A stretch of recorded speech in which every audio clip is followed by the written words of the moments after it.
And now I am just absolutely thrilled to have this incredible panel of speakers from all over the world, and I will turn to them to allow them to introduce themselves. I'll ask each of you to introduce yourself and the route you took to your training up to date. And we'll start with Dr. Sedi Arimino. Sedi, please.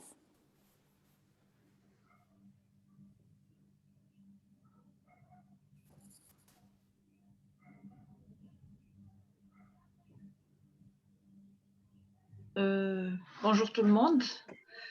Bonsoir. Hello everyone. Good morning or good afternoon or good evening.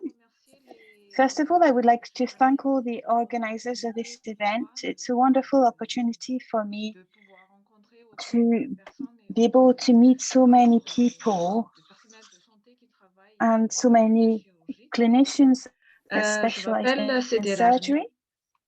My name is Sedera Arimino. La chirurgie, je l'ai fait, j'ai toujours voulu le faire. Donc après, I always wanted to become a surgeon, so after 7 years of studies in the Faculty of Medicine in Antananarivo in Madagascar, I set the competitive exam to join the internship program and become a surgeon. So for 4 to 5 years, I was able to benefit from training schemes at the different hospitals in Madagascar, but also in France in the Gonesse Center and in the University Hospital of Masina in Madagascar. I'm working currently at the Regional Hospital of Reference, a few miles away from the capital of Madagascar.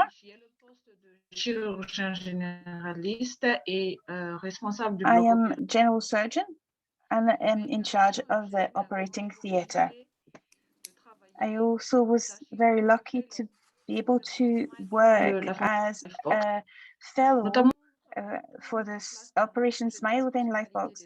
We're working at improving quality of surgical care, and I feel very grateful for the opportunities I've had, and I hope that my contribution today will be focused on opportunities, but will also flag opportunities, because becoming a good doctor and a good surgeon requires continuous professional development. Thank you. Thank you, Dr. Sedi. Next, we'll go to Professor Abebe Bekele. Professor Abebe. Thank you very much, Ambereen. Good morning, good afternoon, everyone. My name is Abebe Bekele. I'm an Ethiopian. I'm a general surgeon initially, trained as a general surgeon in Ethiopia, then did my cardiothoracic subspecialty training as a sandwich training program between Ethiopia, India, the US, and Belgium. I have been a surgeon for the past almost 16 years now. I've been an educator in undergrad and postgrad level for the past 16 years. I recently moved to Rwanda as the founding dean of the School of Medicine at the University of Global Health Equity in Rwanda about 3 years ago. My field of surgical specialty is in thoracic, general thoracic, cardiac, esophageal, gastric, and quite a bit of still general surgery. And I'm involved with lots of global surgery initiatives, mainly in research, advocacy, and leadership. And I'm really delighted to be among such distinguished global surgery advocates and personalities in the world. Thank you for inviting me. Thank you for being here. Next, can we get Dr. Carolina Haylock-Loor? If you could introduce yourself, please. Buenos días a todos. Good morning, everyone, wherever you are. I am really thankful for this invitation. It is a great privilege for me to be here and to share our insights about this relevant topic and to share this panel with such experts. I am Carolina Haylock-Loor from San Pedro Sula, Honduras. I work as an anesthesiologist, intensivist, and interventional pain physician. I worked for 5 years in training in Madrid, Spain, and now I work as the program director of the World Federation of Societies of Anesthesiologists. I also work as the chair of the equity gender from these organizations. Since I graduated, I have worked for 27 years in education programs of training for anesthesiologists in Latin America with the support of my institution, local institution, also the residence program for anesthesiologists here in Honduras. And I have received the support from this World Federation and the Latin American Confederation of Anesthesiologist Societies. During this last decade, we have been working with the WFSA, this federation. We have been training to train anesthesiologists as trainers at the same time. We have 6 courses for anesthesia and education. And we also have the obstetricia specialty. And in the future, we hope to share also safeguard for the operation theater. This is a course that we have trained in more than 13 countries in Latin America, as well as essential pain. We have trained more than 130 anesthesiologists in the region who at the same time are training. For more than 2 decades, we have been training trauma primary attention, and since 2011, we are providing workshops for the World Health Organization, the checklist, as well as other programs. And on a local level, since 2008, we have been training residents for the management of pain. For me, it is really a great pleasure and a privilege to be here with you all. Thank you so much. Thank you so much, Doctora. Next, we have Professor Salome Maswime. Professor. Thank you so much. Really excited to be here as well. I'm Salome Maswime. I'm a professor at the University of Cape Town in South Africa. I'm an obstetrician and gynecologist, and I sort of took that route after qualifying as a medical doctor, decided to specialize as a gynecologist, and thereafter really felt that I wanted to develop as a scientist and take a clinician scientist route, as well as pursuing a career more in global health. I then went overseas, did a year with the Harvard Medical School, doing a research fellowship in global health, and that led to coming back to South Africa as the founding head of the global surgery division at the University of Cape Town. So that's really been my path as a clinician, scientist, and really with the love and passion for global health. That's fantastic. Thank you so much. Next, we'll hear from Dr. Percy Rossell Perry. Dr. Perry.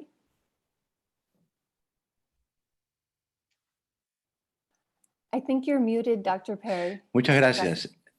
Sí, muchas gracias. Thank you very much. Yes, first of all, I would like to thank you all for this opportunity with such renewed experts in global surgery. I am a plastic surgeon and I studied at the San Marcos University in Peru. I had the opportunity to have as a specialty from the USA Center for Plastic Surgery, and I had a fellowship in California and Emory in the United States, where I could have this program for global surgery. I have 2 PhDs. I have a master's degree in education and a PhD in human medicine, as well as a diploma in research from the University of Harvard. I work in a big hospital. It is the biggest one from Peru, as a plastic surgeon for pediatrics. And I also work for research with the publication of different studies, and I also teach research in Peru, in Lima. Now I am one of the works of one of the greatest specialties for the Journal of Surgery. I am member of the board from these institutions, and well, this is everything from me. Thank you very much again. Thank you so much, Dr. Rossell Perry. And next we'll hear from Dr. Omolara Williams. Dr. Lara, please. Hello, everyone. My name is Omolara Williams. I'm a pediatric surgeon in Lagos, Nigeria. I'm a member of GATES, and I've had the privilege of being part of the Transformational Dialogue group since last year. I trained here in Nigeria in UCH University College Hospital, in University of Ibadan, and then University College Hospital. Had my postgraduate training there.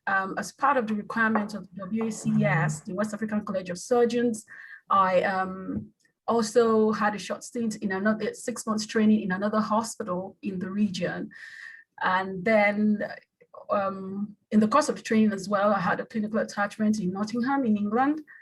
And subsequently, I moved to Lagos. And in the course of my training, I've had a mixture of hands-on training, exchange programs, observership in various places, India, Germany, the US, and England. And but I've also worked with my colleagues, collaborated locally to develop my training, even after being trained, to develop areas of my training that I felt were not optimal in the course of training. I'm involved with training of undergraduates where I work. I work in a teaching hospital, College of Medicine, undergraduate and postgraduate training of residents. And then a few years ago, some years ago, I decided to pursue something that is dear to my heart, public health aspects of surgery. And I got a master's in global health with global surgery from King's College London.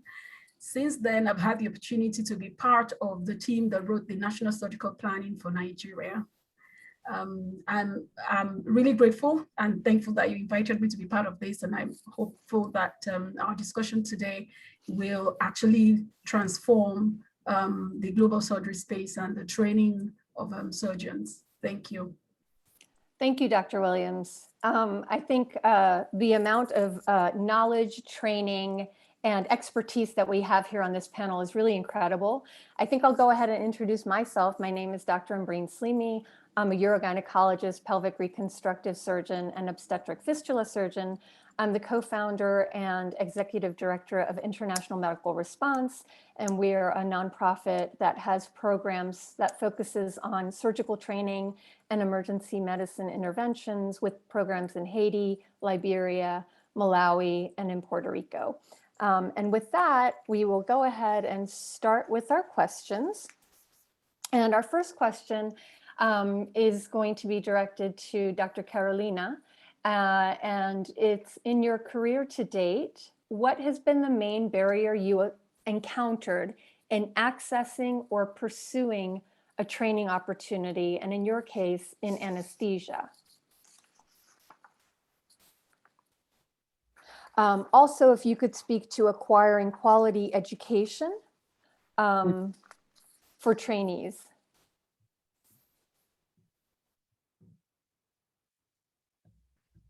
Excelente, muchas gracias. Bueno, Excellent, thank you so much.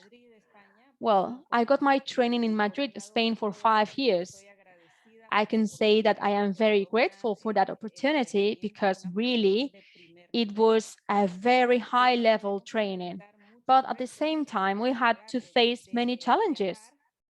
First of all, to travel from Honduras with my family, with my husband. I was pregnant by that time, so we had great challenges. We had to forget about everything and adapt to a new culture.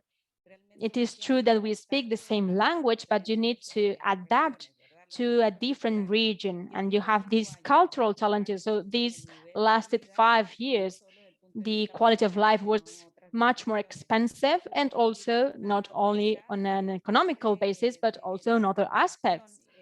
We got a scholarship for collaboration for support to Latin American countries.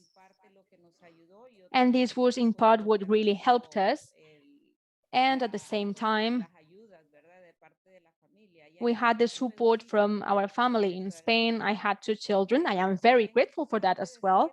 But it is very important to highlight that it is a big challenge for someone to have to leave your country to do your residence program abroad. You know that sometimes it is necessary because of the lack of training that we might have in the country. By that time, I didn't have this specialty in my country, and we are still having some challenges in terms of technology, different tools and equipments that, well, do not allow us to have such a holistic specialization as we would like. So I had that advantage. I had a great support from the institution where I did my residence.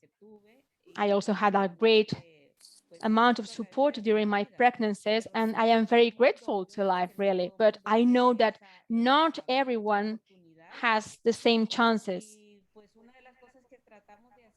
And well, one of the things that we try to do from my side is to return somehow this opportunity that I had, this bilateral agreement with Honduras and Spain. And that's what I have been trying to do for 27 years. So apart from my goals during my career, this is what I have done. It is also important to know that we have some barriers. Maybe when you want to advance in your career, I can clearly say that I had barriers throughout my life, and those were linked to some limitations in terms of economical means. When we have so many familiar commitments that we have to give priority, and the other factor is time. So we can say that this is something circular.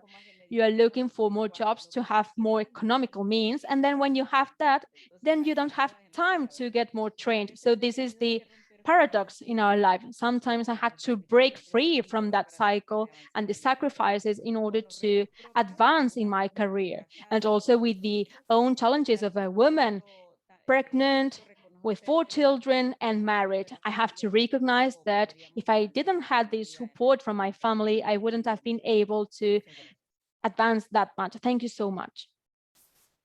Great, thank you so much, Doctora. Dr. Williams, could you speak a little bit about the barriers that you encountered in your many training opportunities? Okay, so for me, it's a bit different. One of the things that happened in the course of my training, prior to my time, there used to be a similar bilateral agreement where residents would get 1 year abroad to augment their training, and this was stopped for some bureaucratic reason, and that was completely stopped and was not funded. So identifying a training opportunity outside the country where you realize that you need that to augment your training, it wasn't funded, so it was really, really challenging. So when you go to another country, usually when you consider the fact that when your currency is not very strong, it's going to be pretty expensive living in another country, and you're living in a new place, and the HIC is insisting on funding from your country, you're just left hanging in the middle of that. So a combination of funding challenges and that systemic bureaucracy became a huge challenge that unfortunately has persisted till now, actually. But within our training opportunity locally, which I would say is quite rich, I didn't have that challenge per se, apart from the fact that at the time that I was training, we didn't have the full complement of pediatric surgeons in my center. And so I had to go to another center to get more training. But outside of that, the WACS actually encourages cross-posting between hospitals to enrich the training experiences that residents get. In addition to that, although when that was stopped, there was some good HIC training opportunities that were actually funded, that I know a lot of my colleagues, a few of my colleagues took that opportunity. The German exchange program, the DAD program, was actually popular in our training program at the time. But then one of the challenges in that line is foreign mentorship, because you have to individually identify your own mentor by yourself. So the person has to agree that you should come. There was no institutional collaboration in that sense. So if you don't get someone, you don't get to go. So if the person does not support your application, you're not taken. But for those who were able to do that, it was a good experience. Great, thank you. So what I'm hearing from what you said was one of the main barriers was finding mentorship and somebody who could sponsor you if you wanted to do something abroad. Yeah. So one of the things that we should consider is how do we make that easier? Yes. Exactly. Okay, the next question I have for Dr. Sedi is, to date, what's an example of an opportunity presented that helped you overcome any of the barriers that you may have faced? Merci de m'avoir donné la parole. Thank you very much for allowing me to express myself. I think I've had some opportunities, like we mentioned before. I had the opportunity to contribute to train in France, which was outside my country. I went there for a year, and I tried to use up that time there.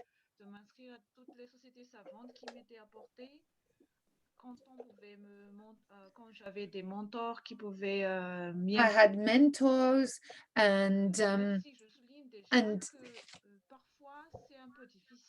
you know, sometimes it can be hard because my salary was outside of my country. You know, it's hard to pay in there, and also the training that you've done abroad is not necessarily transferable to your own country, so you need to be aware of that. But it's really interesting to learn from others. I've met so many people that were mentors to me, and that opened the training path for me and made my time worthwhile. Another opportunity for me is the NADI program. I don't know if everybody knows it, but it's a program that runs with the WHO, and it's for the low and middle income countries, and it really gave us an opportunity to learn and go abroad. Thanks to that program, I've been able to do some research and finish my thesis, write up my PhD. And I know not everybody can access that, but I had that opportunity. I was lucky enough to be able to access it. And finally, the last opportunity I would say is the webinars that have started thanks to the COVID, I would say, because we are sharing a lot and we are learning from each other, and they've opened new things to me, new areas that I didn't know about. So I think that's a huge opportunity as well. And the last opportunity as well, and I really hope it will last and carry on, and I hope other people will be able to do it, is the fellowship with the SMILE operation, because thanks to that, I've been able to connect to platforms for training. I've been in contact with people, professionals all around the world, and I can just chat with them and ask them questions with the difficulty that I encounter and ask them for advice. So this has been really useful as well. Great, thank you so much, Dr. Sedi. Those are fantastic examples of opportunities. I'm going to turn to Dr. Perry. If Rossell Perry, if you could also share some examples of opportunities that you had that helped you overcome any barriers to your training. Gracias por la pregunta. Thank you very much for the question. I'm going to tell you about two key moments during my personal experience. I had finished med school in San Marcos University. I started working in a plastic surgery institute in Lima, in Peru, and I started getting myself into plastic surgery with the teachers there or the trainers there, and they gave me the chance to get in contact with Interplas, an association, an organization from the USA. They work in partnerships with Smile Train. Smile Train is the organization I belong to right now. I think I forgot to mention that on my initial presentation. So I'm the scientific director from the South American Board of Global Committee for Investigation and Development. So there was somebody who came to Peru, and in that moment, when I was really young, actually, I had the chance, or to see the beauty of surgery for a kid in a country with so many inequalities like Peru, and also with that many needs of attention. So I could choose what I wanted to do. I think that was the first important opportunity that gave me the doctor I am today. And the second one would be with the plastic surgery association from the US. There's an important grant they give, and I had the chance to get that grant. It was in the year 2005, after many opportunities, many tries. So I went to the US already knowing that I wanted to work in this field in the University of New York. So I had the chance to train in craniofacial surgery. So this had a deep impact on myself, not only on the training or learning surgery, but also on the way I thought.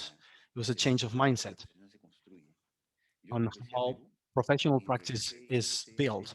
So I came back to Peru with the huge need of trying to, of the huge desire of wanting to investigate and doing more research. So this had an important impact, and thanks to Smile Train, I had the chance to practice surgery in more than 3,000 children. So I'm really thankful for that. That's what I wanted to share with you. Thank you.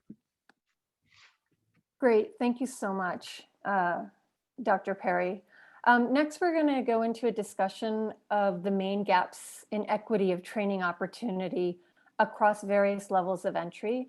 And we're going to start with Professor Abebe, if he can speak to lessons learned from COSEXA, if you could also explain exactly what COSEXA is, and how they provide opportunities for in-country or regional residencies.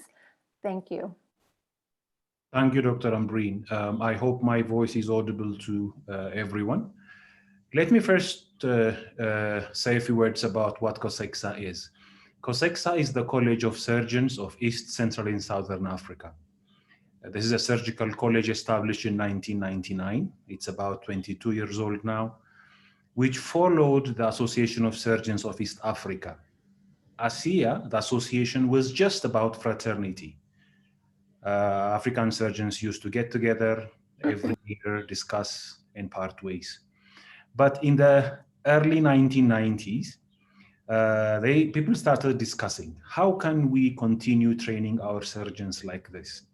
Almost all residency programs in Africa are copycat programs of what's happening in Europe, in the US, which are classically characterized by a very limited number of trainee intake, training almost always occurring in capital cities, very few trainers, only the selected few become trainers, very high attrition and disqualification rates. And going by that rate, people realized that Africa can never achieve the number of surgeons, its need to care for its population. So a bold decision was made to challenge the status quo. The idea was, what if we demystify surgical training? What if we start training surgeons in district hospitals where the actual action is? General surgeons are supposed to serve in district hospitals, taking care of the routine surgical procedures that kill people every day. These are the sigmoid volvulus, the perforated duodenal ulcers, the traumas. So these patients are in the community, in the district hospital level, but trainings are happening in the big hospitals. So people were very bold enough to think about a surgical college and decided to start training in district hospitals. The second is, traditionally, and what we inherited from the West is that surgical trainings come with heavy investment. You should build the medical school, you should build the good hospital, good infrastructure. What if we start using existing facilities, existing district hospitals across the regions, across the districts? So we thought of what we call college without walls. And in 2002, the college was 1999, the college was launched. In 2003, the first 4 graduates sat for their final exam. Only 4 people sat for their exam in general surgery. Fast forward 17 years, in 2020, more than 284 surgeons graduated across 9 specialties and subspecialties. These include general surgery, orthopedics, pediatric orthopedics, cardiothoracic, urology, plastic, ENT, you name it, 9 of the subspecialties. So in 20 years, the college has evolved from just 4 trainees to more than 285 per year. At the moment, we have produced about 600 surgeons for the continent. I'm very happy to note that more than 90% of them stayed in the continent, in the region, and 75% remained in their country. So inadvertently, we also proved that trainees trained in the local context stay in the continent. One of the reasons for brain drain, emigration, is the lack of opportunities for training. We have clearly found out. So 90% of our surgeons are in the continent, in the region. An Ethiopian might be in Malawi. A Malawian can maybe in Namibia. But 3/4 of our trainees remained in their own countries. This was a huge achievement. When we started, we only had 3 hospitals accredited. Now we have 129, from which more than 70 have started trainings. So one of the biggest achievements of the college is the idea that surgical training should happen only in big cities, metropolitan hospitals, is no more. Training should happen, can happen at the district hospital level. And second, the way forward is train your own surgeons in your own country. That's how you keep them. That's how you build your academic infrastructure. And third, every day we are seeing progress. From 3 graduates in general surgery only, the college already has 9 training programs accredited and graduating. In 2025, we are going to add 5 additional specialties to our portfolio. So that's how a locally conceived college has contributed to change in surgical education in the world. Thank you. That's fantastic. Thank you so much for taking us through the history. And I love what you said about, several decades ago, we needed to make bold changes. We had to make bold changes to overcome the barriers. And it looks like it's been quite a success. I wanted to turn to Dr. Carolina. If Dr. Carolina could also speak about anesthesiology and gaps in training opportunities in Central and South America. Muchas gracias. Bueno, Thank you very much. Well, I will share you a couple of gaps in resident medicine in Central America. To give you a bit of context, Central America is a region with a mixture, an interesting mixture. We are like 6 countries, 3 LMIC countries, Honduras, Nicaragua, and El Salvador, 2 HIC like Guatemala and Costa Rica, and 1 HIC like Panama. So due to this variation of the money available, we have differences on the training.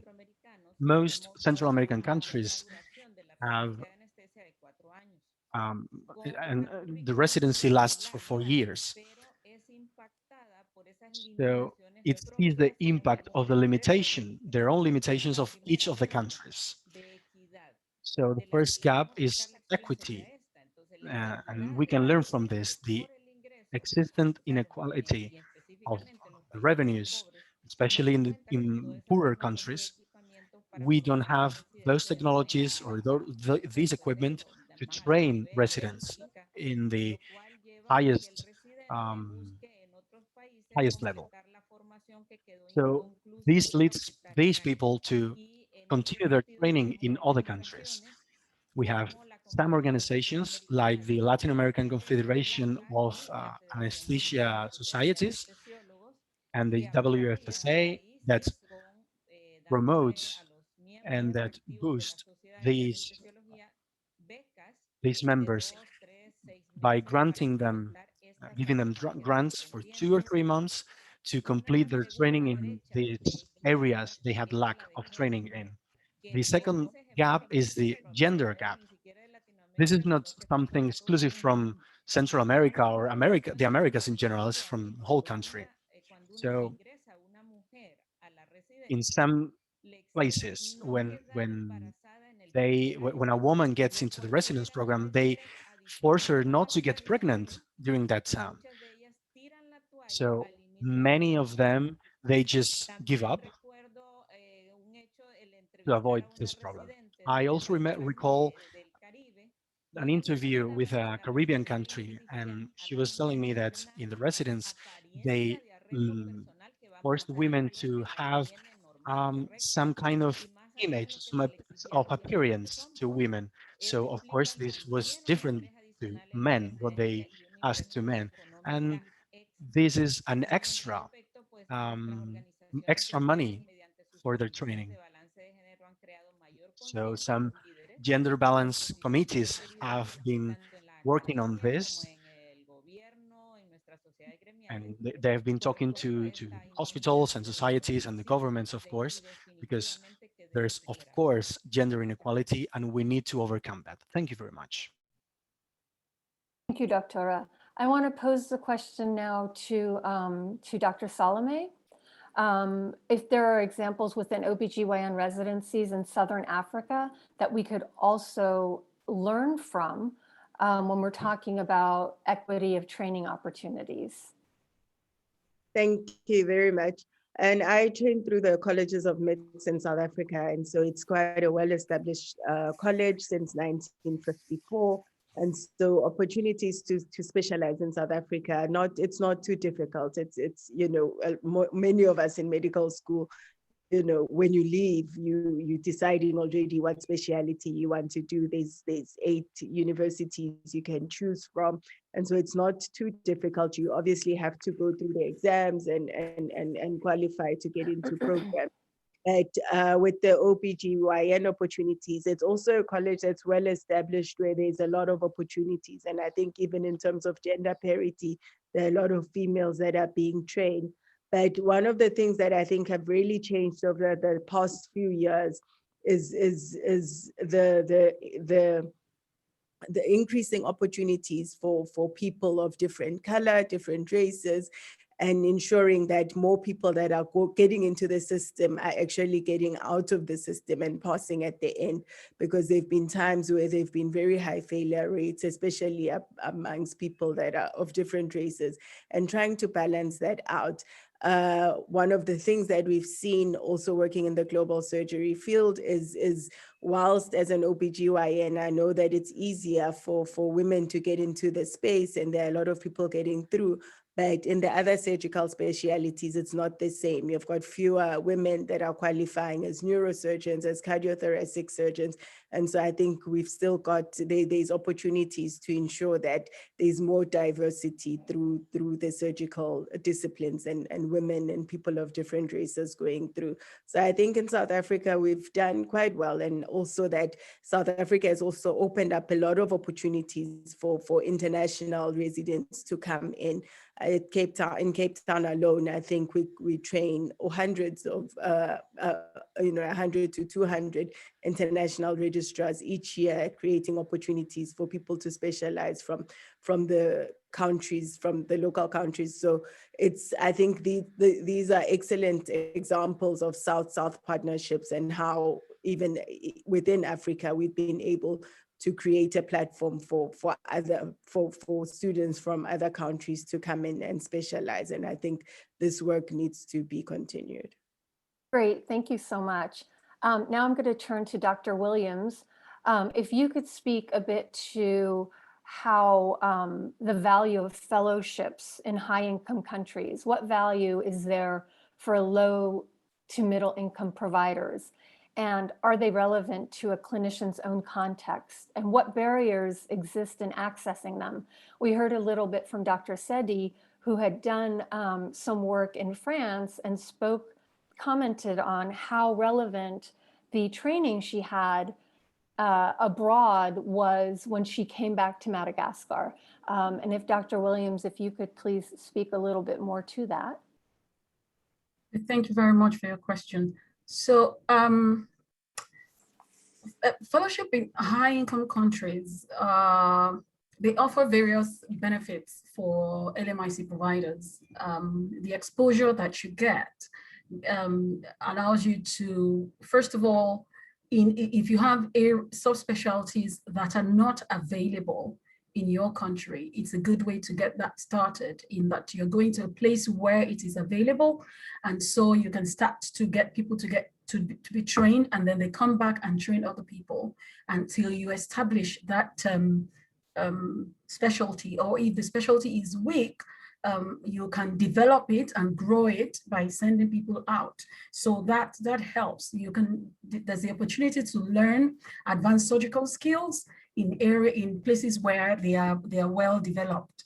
The other thing you pick up from there is you learn to do research, like many people have spoken to today. You learn to do research, you see a good research environment, and it's a good learning point. It's actually then you're able to imbibe that and you apply that in your context.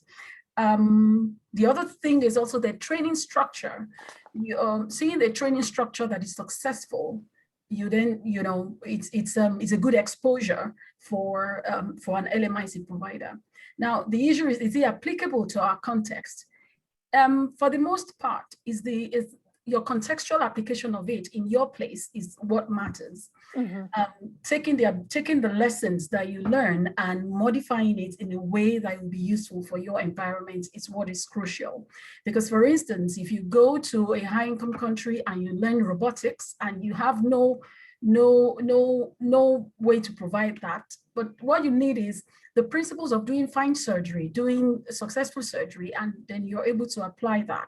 So if you learn something that is advanced and you start from what is available in your environment, you start to build that up. The need for more advanced surgical skills, surgical skills to be applied will become obvious, and then you can share that with your providers, with your sponsors, and then you can expand your practice locally based on need, and not just importing what it is that you have gotten from abroad. It will be based on your own need, and then you can use the skill that you have acquired and the training that you have acquired, the protocols that you have acquired to actually develop your own training program. So in that wise, it is relevant, Mm-hmm. But besides that, actually for the individual, that exposure stimulates you, it encourages you, it boosts your confidence when you see, when you're in an enabling environment and you're able to thrive. So you understand that while there might be some limitation in your environment, you're not limited as an individual, and you can do more. And that challenges you to go back into your environment, because you can see there are just other human beings that are doing very well in their own environments. Then you can go back home and you can apply that. So it gives you that, it gives you that confidence. Apart from that, you're able to collaborate, you're able to establish some networks. You don't feel isolated, especially if you come from a place where there are not many people, in your specialty or in your field or in surgery at all. You develop a new family, you develop that relationship, you find a place where you can send your own residents to also improve their training. So you develop all that network and collaboration and friendships, and you don't feel isolated. But in itself, it's not required for you to progress in your career locally. But then the value that you bring from that exposure serves you well in advancing your career and in developing a training program locally. Great. Thank you. Thank you, Dr. Williams. I think you answered my question of, the follow-up question was, is it necessary for career advancement? And I think you answered that. It may not be necessary, but it can be helpful. It's helpful. Yes. And I wanted to go now to Dr. Sedi. If you had any additional comments on fellowship in high-income countries, and speak a little bit about your experience. Dr. Arimino.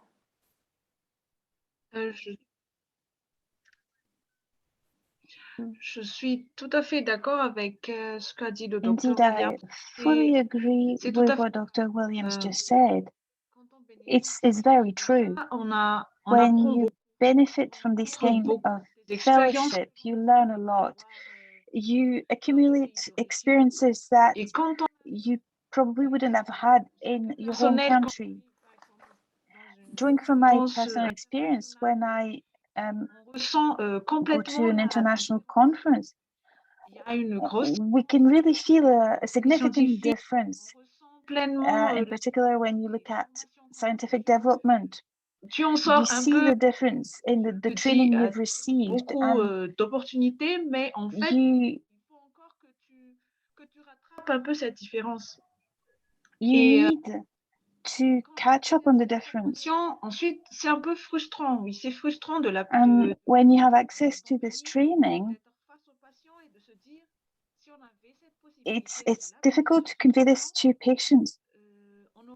Un tel résultat, ou on aurait because you know that you've been exposed to the right training, but you see the limits of the resources you have. You could have cured or treated the patient differently.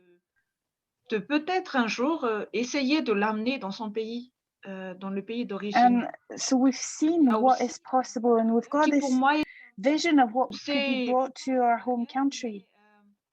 C'est quelque chose que je voudrais relever un peu. Dans certains pays, what I would like to note as well, it's not so much of a barrier, but in some countries you're either focused on research or you're a surgeon. But in LMICs, il faut faire les recherches, you have to do both. You have to do research and you have to apply. You have to work as a practitioner. Faire des recherches. It's maybe a choice as well, I suppose, but you need to decide how you're going to combine both. But il y a aussi quelqu'un, c'est le témoignage de quelqu'un qui a été. Somebody also mentioned in their testimonial that they were fellows through COSEXCA. Somebody who's now specialized in appliquer ce qu'il a appris a particular sector, and he was telling me how difficult it was to apply and progress in his area of expertise, because there's lack of forum or exchange platform between countries. And I think that through a fellowship opportunity, vers d'autres you've got expériences. access to other experiences, other networks and communication channels. Great, thank you so much, Dr. Sedi. Thank you very much. I just wanted to also point out that a few weeks ago, we did have a panel on barriers to research. That Transformational Dialogues had also done this panel trying to address the barriers to research in LMICs. And the points that you brought up were very pertinent and also echoed there that it's very hard when you have to be both a clinician and do the research without the adequate resources. I'd like to address the next question to Dr. Perry. If you could speak to what the key barriers in pursuing specialization are in your experience. Was having to travel abroad to specialize, was that an expectation in your career development? And was the structure of the content relevant? Was it difficult to leave your workplace for an extended period of time? Please. Gracias. Thank you. Creo que la principal utilidad de poder acceder a un entrenamiento en países. I think the main opportunity to have access in these developed countries depends on the subspecialty, which doesn't exist in that country. There are few countries with subspecialties in surgery. So for a person who wants to get a training for that subspecialty, they really need to go abroad. They don't have any other option. In my case, I wouldn't have been able to have the training that I got thanks to my international scholarship. I had the opportunity to be trained by one of the excellent surgeons, Dr. Oromoto in Opla, in the United States, also in New York. Those are just some examples, and that opportunity is something unique. So personally, for me, it wouldn't have been possible to have access to this opportunity without such international scholarship. It would have been impossible for me. The state of Peru, with their opportunities by that time, now it has changed, but there were very, very few opportunities to have that training. As previously stated, this kind of training does not only give you the opportunity to learn surgical skills to develop yourself, but it is also hugely important the fact of understanding that the learning process is based on acquiring new skills and at the same time develop them, that capacity. And I think this really generates the independence because we are acquiring those knowledges, these skills, and then it can be transferred to get a better result. In that sense, research is absolutely crucial, and it is one of the weak spots in our region. So the impact that this training had for me was great, thanks to those two aspects that I mentioned on a personal level. Thank you so much. Thank you so much, Dr. Perry. I'd like to address the same question to Dr. Williams. If you could speak to how we, what were the key barriers in, oh, I'm sorry, for Dr. Carolina, my apologies. For Dr. Carolina, if you could speak to barriers in pursuing specialization, and in your case, in anesthesia.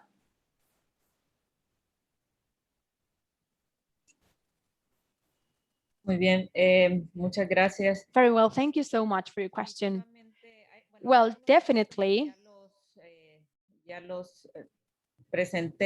are some aspects that I previously mentioned already, but the main barriers were basically linked to where I get this funding in order to specialize.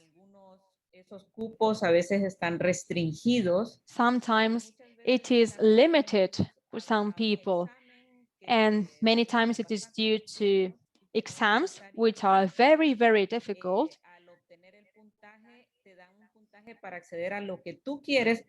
And maybe it is not possible to get the points for what you need or what you want. And that is a barrier. In the case of what is happening right now, when I got into my residence, we did not have this barrier of exams because we all got inside thanks to this bilateral agreement between Honduras and Spain and the Latin American countries and Spain. So this is important to mention it, to see how these bilateral agreements were really helpful, but at this specific time, currently, they are not working. So this is one of the barriers that we can see right now. And also the time limitations. We have a scarcity of time. We thought that with the pandemic, we would have more time. And I think it is quite the opposite because now we are more busy. Our devices tell us that the percentage of our time that we spend with our screens is huge. We spend a lot of time in front of our screen. So the fact of being able to go farther in our professional career is even more complex. So in my case, it is basically two aspects. First of all, the economic limitations, and the second one, time, because then it is a vicious cycle that sometimes we have to break free from that. But of course, the fact of breaking free from this circle has some consequences. Thank you. Great. Thank you so much for that, Doctora. I'd like to next talk a little bit about subspecialty training and how do we increase training opportunities. How do we do this in an equitable way? And are there any examples that have worked? I'll start with Dr. Perry. Dr. Perry, if you could speak to how we increase these training opportunities. Gracias. Thank you. Still now, we are dependent to be able to have subspecialty training because in my country, in Peru, we do not have such opportunities to get training in those areas. So we still rely on that. That is one point. I think in this scenario, the fact of being able to have these agreements, this direct access thanks to well-established agreements should be thanks to governments. But sometimes these at the same time represents transparency problems, I have to tell you. And maybe in my case, it was thanks to organizations not linked to the government. But I think ideally it should be thanks to governments to establish such agreements to enable that a leader, this is the term that I want to use, we have to train leaders because the impact that it represents as subspecialty training in those countries needs to have repercussions on more people, not only on one person. Many times this has happened. We had people training in HIC countries and then they came back, but they were not committed to that mission of transferring those skills. And that stays in only one person. So it is really important to have this mechanism to guarantee this multiplication of the benefits. People who are adequately trained as fellows, and they will represent leaders who potentially will develop that concept. And then with the time, over time, those trainings will not only be carried out in HIC countries, but also LMIC countries. I think this is the key. The impact that every one of us represent has to be multiplied. Thank you very much. Great. Thank you so much for that. Dr. Williams, would you be able to comment a little bit about how we increase these training opportunities? Oh, thank you very much. Yeah. Yes, please. Okay. All right. Thank you very much. And so, first of all, I would say prioritization. The government, the stakeholders have to prioritize sub-specialization. And that will be the government, the funding bodies, the certifying bodies, the institutions. They'll have to prioritize it and make sure that it happens. So if you have places where the local training, as it were, is rich, you need to, just like Professor Bekele said, you need to expand the opportunity to train your doctors. So because part of the problem that now happens is the fact that way back, over 2 decades ago, when I was getting to residency, it was relatively easier. As a matter of fact, prior to that time, not many people were getting into residency because the pay was poor. And then the pay started, the salary increased a bit and many more people came in. But right now, students leave medical school and they don't even have spaces enough for their housemanship, not to talk of their residency, postgraduate training, to specialize. So that has to be prioritized and has to be well structured and expanded to ensure that it happens. Now, of course, if there are areas that are lacking, inevitably you would still need to send people abroad. But just as the earlier speaker said, people need to come back home and establish that and make sure that that becomes they train other people. So I would say the next thing is the collaboration at institutional level. So when there is collaboration at institutional level, it not only serves the two institutions profitably, it's also more convenient and easier on the resident because they are better taken care of. There is the funding is there. The collaboration ensures that they are well accommodated. So the anxiety of being away from home to go and do a training is relieved. Because they know they have the full backing of their home institution and also the institution that they are in. Now, there's still also the problem of migration, the problem of brain drain, because one of the reasons why some countries then refrain from sending people abroad is because they are afraid that these people then go and they won't come back. Now, honestly, I don't think you can help that. Some people will come back and some will not. If people that want to leave will leave anyway, even if you don't, whether you send them for training or not. So I don't think we should cut our noses to spite our faces, So you should, if you need to send people, it's better to structure it appropriately. It might require to look at people, just as Professor Perry was saying earlier, to look at people who are committed to training, and then perhaps even people that were train some trainers, to get trainers, people that are already trainers and are committed to training, send them for further training to enrich their ability to train.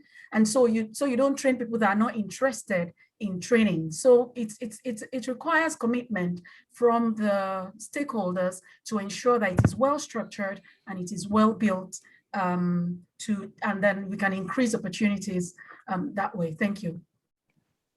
Thank you so much, Dr. Williams. I want to pose that question also to Dr. Salome. And if you could speak to the South-South collaborations in training, and how do we increase this opportunity in an equitable way? If you could speak to that, Dr. Salome, I'd appreciate it. Thank you for that.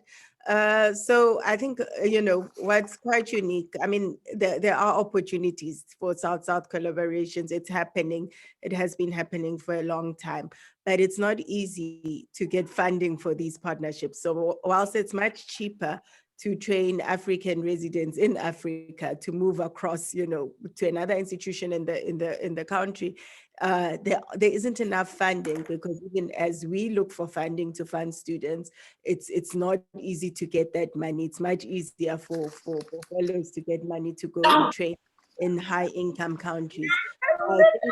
Just as the other speakers have mentioned, that some of the things that are important are sponsors, it's getting sponsorship, it's getting more funding, it's getting bilateral country agreements, because even though there have been a lot of fellows that have been trained through these South-South collaborations.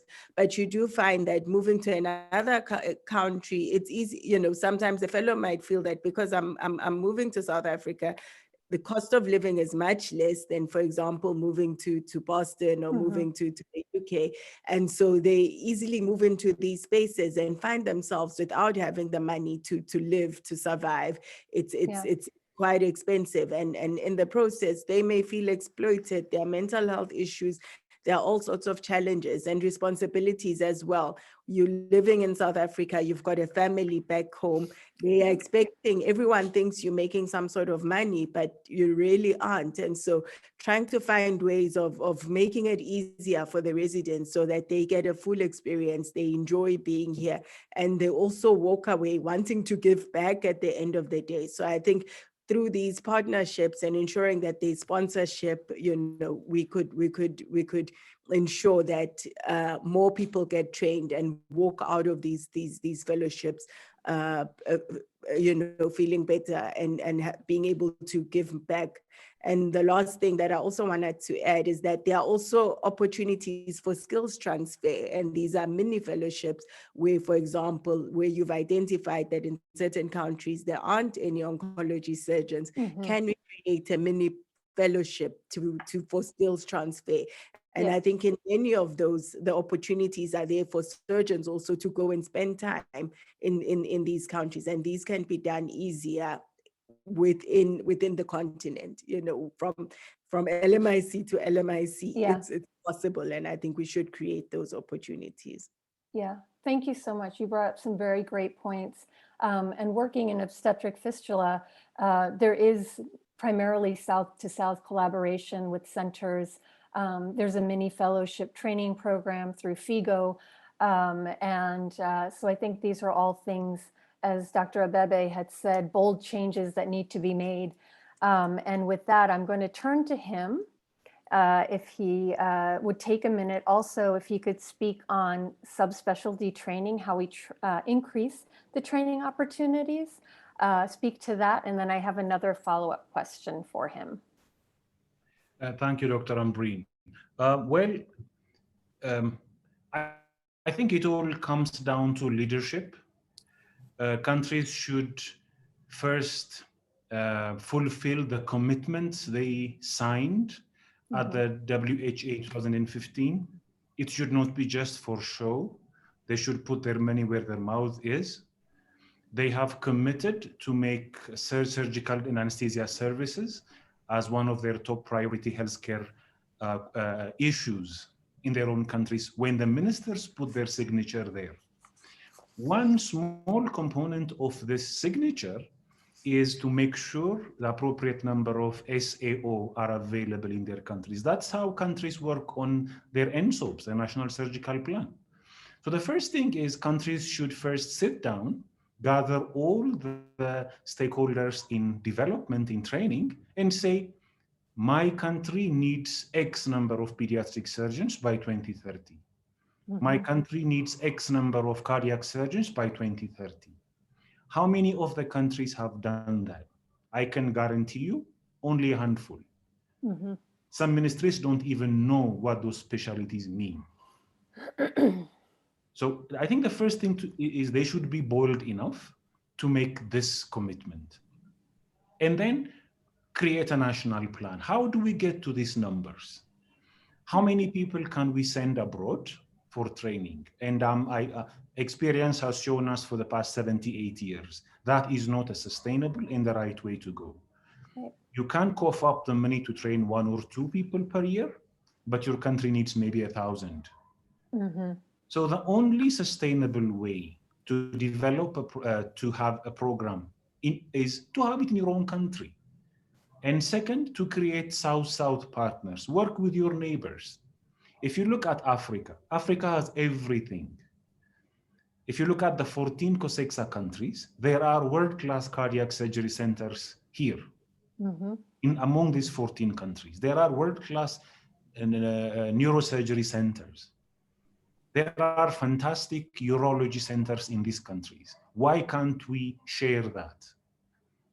The same language, the same disease profile, the same patient load, the same living condition, and Professor Salome said, quite reasonable expenses for living, for education. So the most sustainable way of developing fellowships in this part of the world is establish them here. Yeah. And sometimes it really amazes me, in fact, annoys me when countries open new airports almost every month and say, I don't have money to establish one state-of-the-art center in my country. It makes sense to me. It's a question of priority. Right. Health and education should be a priority, and governments should cough up the money to establish those centers that can be shared among the countries, and also dedicate some money to send trainees to the different parts of the world. When I became a general practitioner, getting a residency program was very easy. There are X number of spots, you apply to them, sit for the exam, and all of us got residency programs. Fast forward 20 years. There are countries in Africa that have excess general practitioners that don't even manage to get employed, let alone residency programs. And this is going to continue for the coming 5-10 years. And one phenomena all of us are not prepared for, excess quote in quotation, that are inundating the workforce that do not have access to proper residency training, proper subspecialty training, and even employment is coming. So government leaders should wake up, take this responsibility, gather all of us around, rally all of us around them, and create a national plan. That is how I think we can get there. Great, thank you. And on that note, I'm going to, before we jump to our Q&A, I want to just, with Dr. Abebe, if you could please speak a little bit about how COVID-19 and this pandemic has impacted the training pathways for LMIC trainees, barriers that it's created, but also opportunities that were not there before. Yeah, thank you. I mean, COVID has been unexpected phenomena in the world. It has impacted mostly negatively training in Africa. What almost all trainees experience is their logbooks have been so deficient. The number of surgical procedures have gone down significantly, and exposures to operative experience has significantly gone down. There are, in fact, some amazing reasons. During the lockdown, the patients cannot get access, even if they have acute appendicitis or trauma, to hospitals. And in this part of the world, doctors don't even have access to reach the hospitals. Let us not assume doctors have cars in this part of the world. They mostly use public transport. When public transports are down because of lockdown, doctors can't even come to the hospitals. So almost all of them, their exposure has been very, very limited. The surgical wards in most hospitals have been converted to COVID wards. Operating theaters have been converted to ICUs. Surgical trainees have been rerouted to COVID care for many, many months. There were trainees that got sick, really got sick. There are trainees, surgeons that died, succumbed because of the disease. And this has created an aura of fear, of even coming to the hospital. Right. Less than 50% of doctors are vaccinated in Africa, even now. So the fear is there. As earlier alluded to, many fellowship programs abroad have been cancelled. Trainees couldn't travel. Right. Expat surgeons couldn't come and teach. Exams have been cancelled or postponed.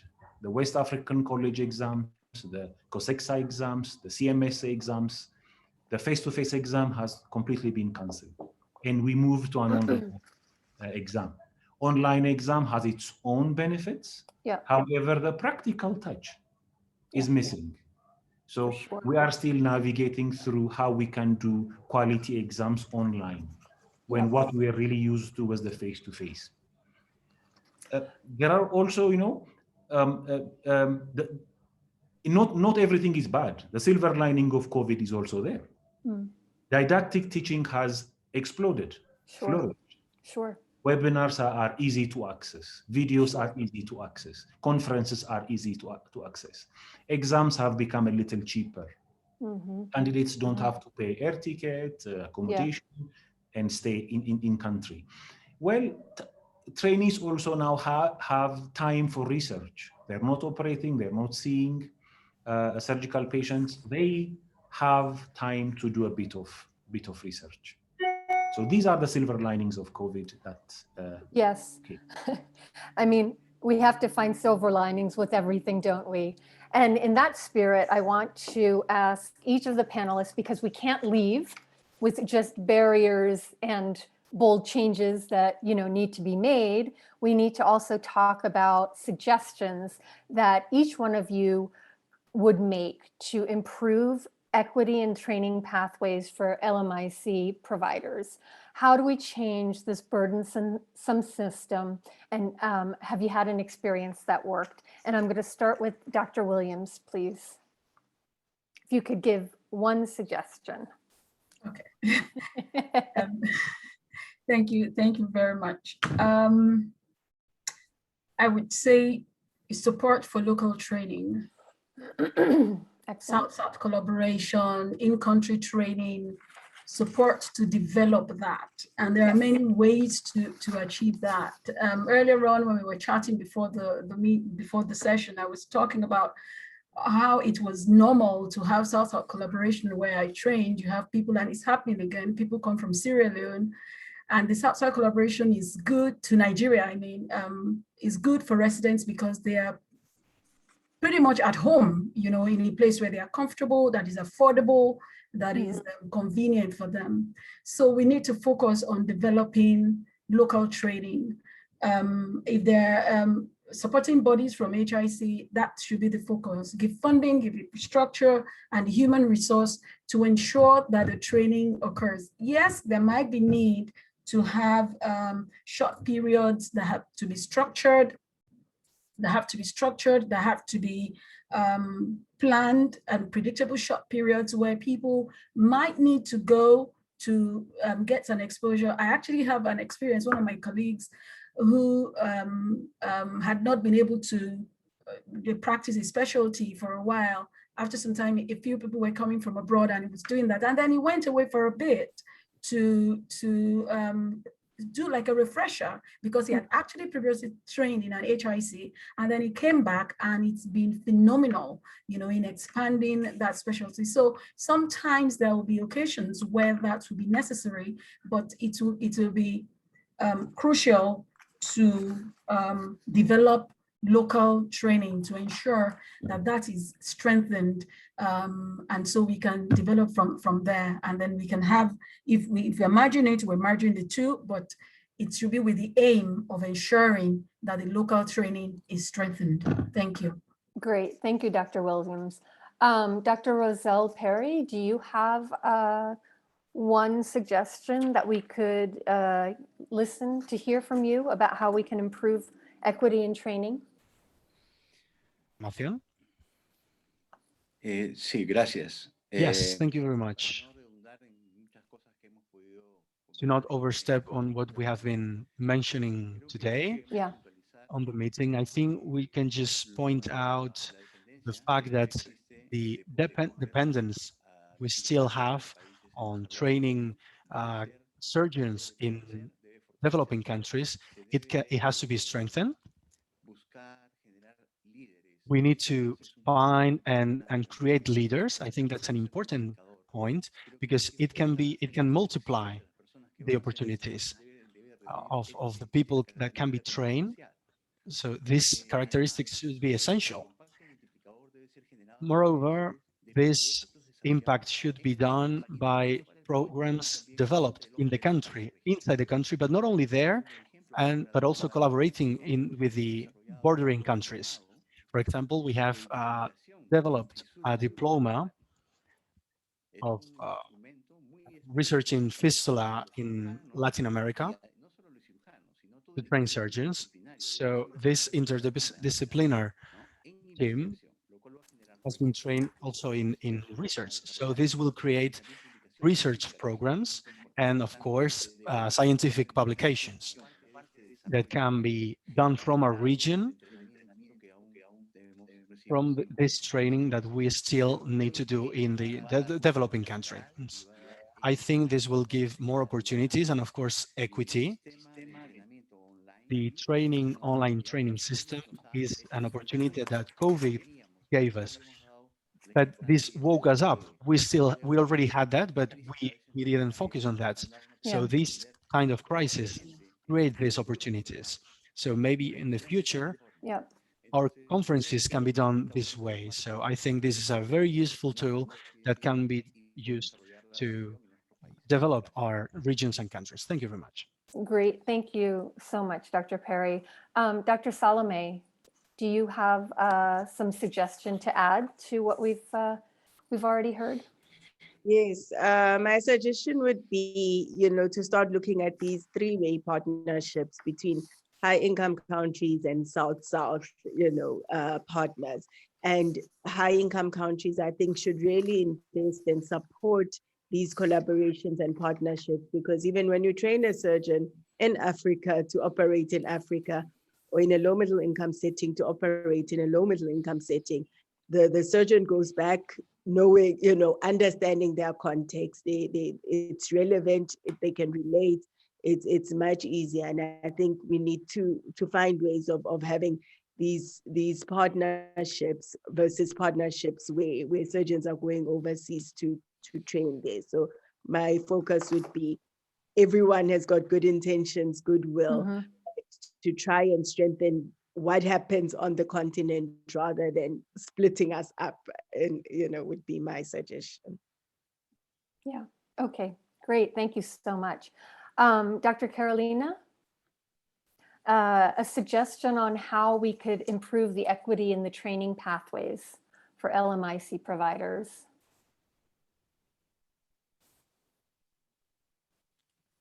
Sí, muchas gracias. Thank you very much. Of course, each one of the conclusions we have been hearing, we can already visualize them. We all know we have this drainage of the brains. This cannot be stopped. But from all these countries, we want highly skilled or highly qualified personnel. We want them to come back after what they have learned. We have been talking about leadership and how also about the agreements between countries. I do hope that thanks to the pandemic, HICs get more and more solidary to train these specialists, or at least they help to consolidate local residencies. So they open the doors to them so that our doctors or anesthesiologists can get trained there, or at least that those bilateral agreements can get created or at least reopened so that the residents can train on site. So we definitely need that help.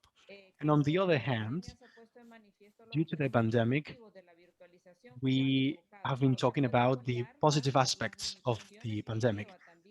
We also have to take into account the limitations. Just talking about the internet signal or the electrical power.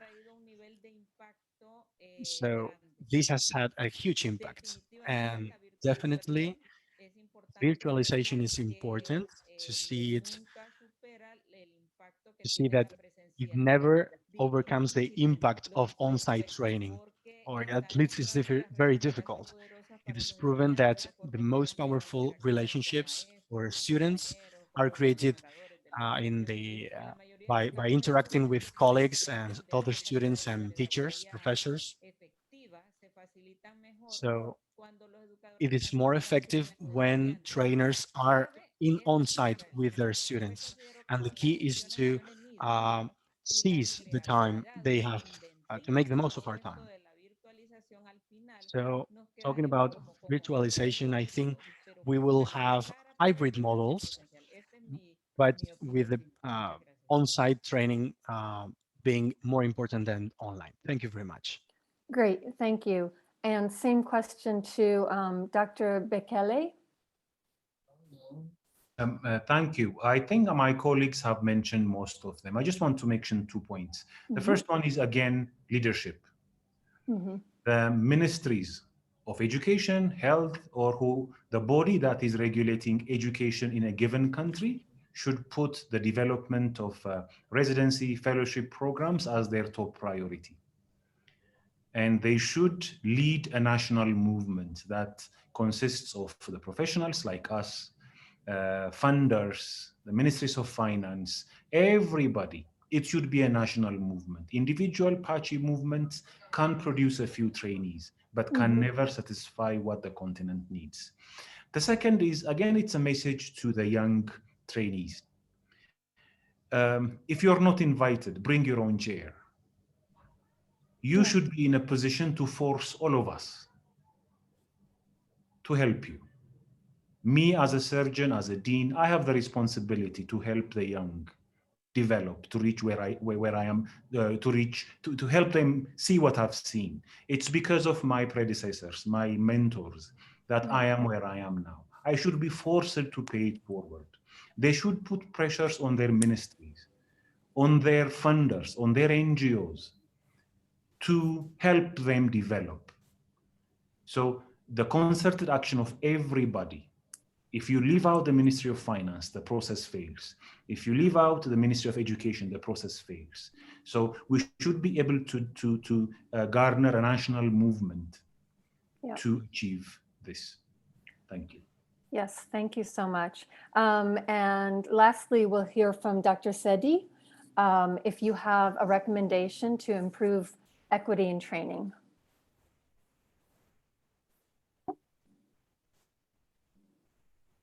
And then hopefully we'll get to a couple of questions.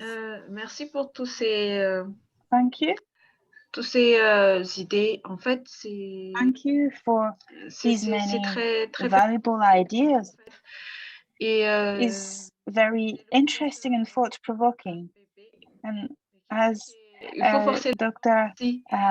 Abebe has stated, you have to create your own opportunities. You have to push the door open. D'alléger un peu les frais. What I would suggest is to lighten the registration fees to join scientific societies, or to reduce the fees for conferences, because it's very difficult to sustain access to research conferences, etc. I'm thinking in particular also of surgeons who are working in isolated locations. It's heightened by the pandemic as well. I think maybe one day we could have more practical training, but at the moment we don't know when this type of training will resume again. There's another point I would like to stress as well. In my country, my country is an island. It's an insular state. And with this pandemic, we are isolated, almost closed, cut off from other countries. We can't really share much because of our insular status, but we hope that this problem will be resolved quickly. And for those who benefit from fellowships abroad, would it be possible, perhaps, to give to these beneficiaries, these fellowship beneficiaries, an opportunity to apply what they learned? To identify questions of resources. We don't necessarily have resources to share this knowledge, but what could I do to enable somebody who's training and specializing in surgery, who doesn't have access to the machine specific to his area of specialization, we need to look at the supply of technology, resources. Je suggérerais de continuer le fellowship. En tout cas, I would j'aime ce que suggest as well jusqu'à that présent. we maintain this fellowship schemes. I'm very pleased with the opportunity I've had to do these fellowships, and I would like really to make sure that these opportunities are known and more widespread. And I would like to see more fellowships or foundations to support fellowships to be developed. So there's a question of knowledge and dissemination. Okay, great. Thank you, Dr. Sedi. All very good points made from our panelists. We are running a little bit over, but I wanted to make sure that we got to questions, a few questions that were brought up. If any of the panelists want to go into the chat and take a look at some of the questions, if you feel like there is one or two that you could address. One question that was asked was, how do you address patient safety while training a large number of trainees? We're feeling this in Ethiopia from all the preoperative specialties. So I'm wondering if anybody wants to talk about maintaining patient safety during the training process.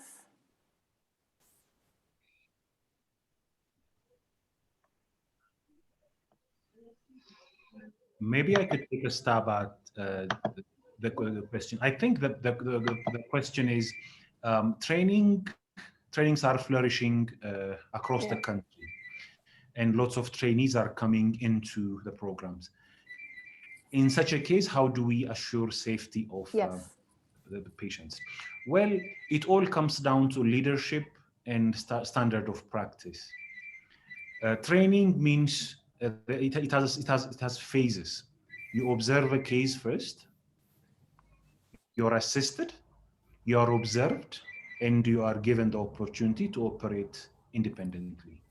Yeah. Stick to these 4 principles. Do not take shortcuts from the trainee side and from the trainer side, mostly the trainer side. No one is born with a certain knowledge, attitude, and practice. It's all learned. Mm-hmm. No one can start a residency program with a knowledge to do an appendectomy. Everyone is mentored into competency, supported into a competency. So academic programs need to make sure they create a standard training practice.